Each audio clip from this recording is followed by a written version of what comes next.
Welcome back to Sivaniya fashion life. நம்ம இந்த வீடியோவில் என்ன பார்க்க போகிறோம்னா, பஃப் ஸ்லீவ் டிசைன் தான் பார்க்க போகிறோம். அதுக்கு நான் சார்ட்டில் தான் கட் பண்ணி எடுத்துருக்கேன். அது கையோட உயரம் வந்து 5 இன்ச்சுக்கு எடுத்துருக்கிறேன். கையோட அடிப்பக்கத்தோட சுற்றளவு 5 இன்ச்சுக்கு எடுத்துருக்கிறேன். ஆம்ஹோலோட ரவுண்டு 6 இன்ச்சுக்கு எடுத்துருக்கிறேன்.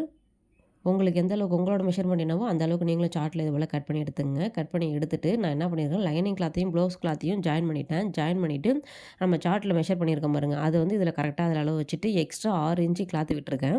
கிளாத்து விட்டு மடித்து போட்டோம்னா நமக்கு அது 3 இன்ச்சு வரும். அந்த அளவுக்கு அப்போ மொத்தம் டோட்டலாக 6 இன்ச்சு அளவுக்கு இருக்கும். நான் அந்த 6 இன்ச்சுக்கு நான் மார்க் பண்ணியிருக்கேன் பாருங்கள், அதுலேருந்து அப்படியே மடித்து வச்சு தைச்சிக்கிட்டே வரேன். ஒவ்வொரு ஃப்ளீட்ஸாக மடித்து வச்சுக்கிட்டே வரேன். நமக்கு எந்த அளவுக்கு வேணுமோ அந்த அளவுக்கு நமக்கு பஃப் வந்து இன்னும் பஃபாக தெரியும்னா இன்னும் எக்ஸ்ட்ரா கூட கிளாத்து விட்டுக்கலாம். நான் எனக்கு 6 இன்ச்சுக்கு நான் விட்டுருக்கேன். 6 இன்ச்சு அளவுக்கு நான் மார்க் பண்ண அளவு வரைக்கும் ஒன் சைடு வந்து ஃப்ளீட்ஸ் வச்சு முடிச்சிட்டேன். இப்போ இன்னொரு சைடு என்ன பண்ணுறேன்னா, அதை அப்படியே ஆப்போசிட் டைரெக்ஷனில் அப்படியே ஸ்டிச் பண்ணிக்கிறேன்.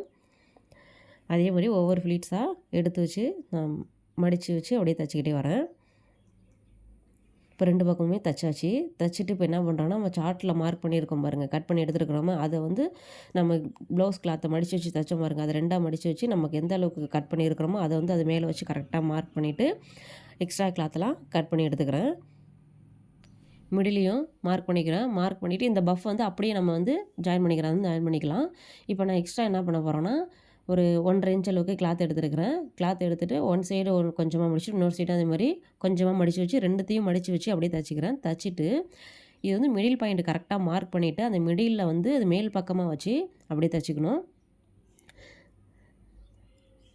பார்டர் எடுத்துக்கிறோம். இப்போ அடுத்தது பார்டர் எடுத்துகிட்டு அதையும் அது மேல் பக்கமாக வச்சு அப்படியே தைச்சிக்கிறேன்.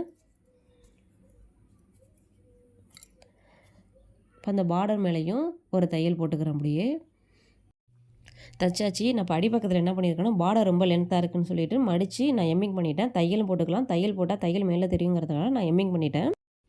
பார்டர் தான் வைக்கணும்னு இல்லை, எந்த கிளாத் வேணாலும் வச்சுக்கலாம். இந்த பார்டரை ஒன்று மேலே ஒன்று அப்படியே மடித்து வச்சுக்கிட்டே வரணும். மடித்து வச்சுட்டு நம்ம நாட்டு தைச்சிருக்கிறோம் பாருங்கள், அந்த நாட்டை அது மேலே அப்படியே கரெக்டாக சுற்றிட்டு பேக் சைடு திருப்பிட்டு அப்படி கரெக்டாக அதில் பிடிச்சிக்கணும். கையாலே பிடிச்சிட்டு பேக் சைடில் நம்ம இந்த நாட்டு வந்து லென்த்தாக தான் தைச்சிருக்கிறோம். நமக்கு எந்த அளவுக்கு வேணுமோ அந்த அளவுக்கு மட்டும் எடுத்துகிட்டு எக்ஸ்ட்ரா உள்ளதெல்லாம் கட் பண்ணி எடுத்துகிட்டு அந்த பிசுறு தெரியாமல் இருக்கிறதுக்கு அந்த நாட்டை மடித்து வச்சு அதில் அப்படியே ஒரு தையல் போட்டுக்கிறோம்.